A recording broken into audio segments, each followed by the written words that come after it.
In today's film criticism, we unpack that one war movie, the new one, the one everyone's promising finally makes war seem ugly. Yeah, it's kind of a weird sales pitch, isn't it? Like, who are these people all these years having watched Full Metal Jacket, Apocalypse Now, Come and See, or Saving Private Ryan, all going, hey, sign me up, I too long for the blue cheese knee wound smell. Settle down, Skyrim heads, I'm talking about Gangrene, Saving Private Ryan reference. What is this great course correction some people are all thinking All Quiet on the Western Front sets itself to? Have you ever felt misled about the true horror of war? In the extreme, maybe you should spread your wings a bit and diversify away from a strictly Chuck Norris diet. Before we dig into the film criticism of it all, of All Quiet on the Western Front, it sounds like JP's riled up for another orangutangent. The second of the season, which is weird when you think about how often I ramble off into the underbrush. Hell, even this is a branch off from the tangent itself. Christopher Nolan achieves romantic conclusion somewhere. Anyway, here's what's worth discussing. Maybe.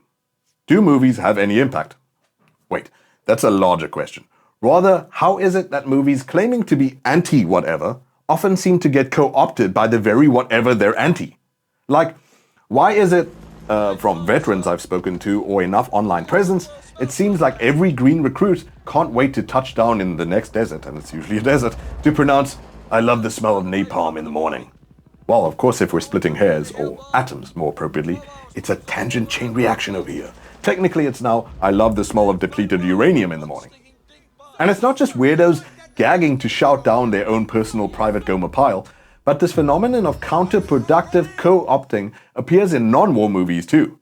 I've traveled among enough finance bros to know they've got Gecko's credo of greed is good on a hair trigger, should you suggest maybe people shouldn't die of cheaply preventable diseases. Yes, Oliver Stone's classic anti-Wall Street movie probably wouldn't have counterproductively reared a generation of vulture capitalists if it had just, titled itself, Anti-Wall Street. It's bad, actually. Don't be these guys, the movie. Other non-war genre movies getting picked up by the very peeps under the microscope consider Every Time Scarface is referenced in hip-hop, the movie about the futility, nihilism, and paranoia of the cutthroat ambition for ambition's sake, cocaine Ouroboros. Does this misreading of critical movies arise in a cross-section of society just refusing to engage their critical thinking when watching cautionary movies? Like, are these the same people who recently lamented Rage Against the Machine turning political? An enchanted existence, them all. Bless them.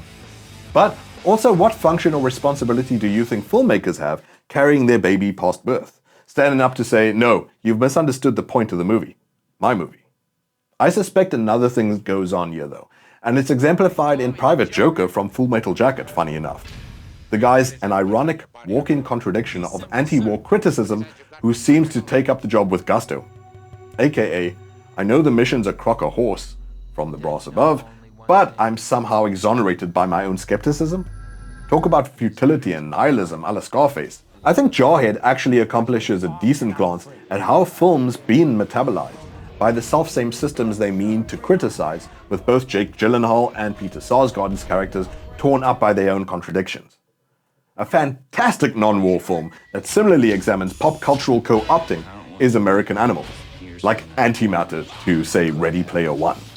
But I'll have to dig into those another day. I've just thoroughly massacred my time for All Quiet. Here it comes.